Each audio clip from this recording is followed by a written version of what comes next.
the cannabis plant undermines dominator culture, and because everything is so binary in Terence land, that means it reinforces femininity, which does beg the question, does then femininity entail being less goal-oriented and being less motivated? No. You're using too much logic there, Jack. he then also points out that this has a very profound basis. It's cannabis's how closely tied it is to femininity, in that you only care about female cannabis plants because they're the ones that make the psychoactive resin. Male plants don't do that. They're shit. And if male plants come into contact with female plants, the female plants stop making the resin, start making seeds. So it's pure femininity. You eliminate the male. That's not the good bit. You just want the female. It is pure female spirit. I think Terence would like the Scum Manifesto. So here's the issue, right? Is that the equivocation between our human kind of cultural archetypes, quote unquote, even that entire concept of archetypes is... He takes a very rigid view of what men and women should be. Or even the existence of archetypes is questionable. What does it even mean? So... Well, if you're a woman, it means smoking weed and taking shrooms.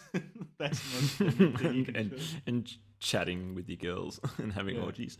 So, like... How do I put this? He's basically saying that archetype somehow is biological of origin. Yeah. It's so deeply biological in origin that it actually extends all the way to plants. So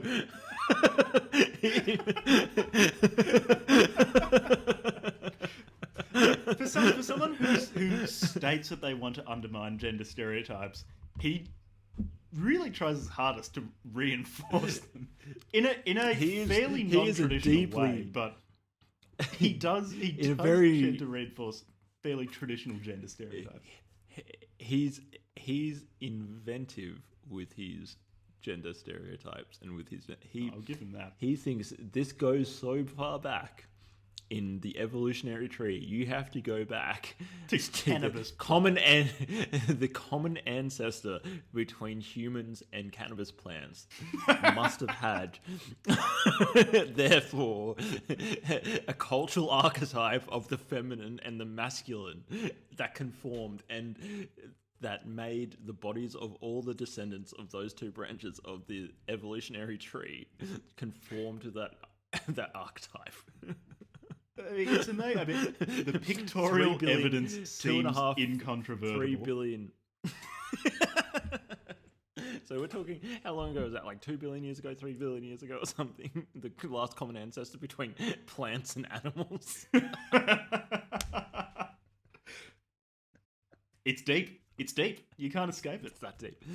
However, we do still need to break down these gender roles. Despite the fact that on one hand, on reading McKenna, you think, well, these are so fundamental and natural and we need to be acting in accordance with nature. But on the other hand, we're told that we need to break them down anyway because that is itself fundamental and natural. It's hard to know what to think sometimes when you read McKenna, but you do know one thing. You do know that you've got to believe.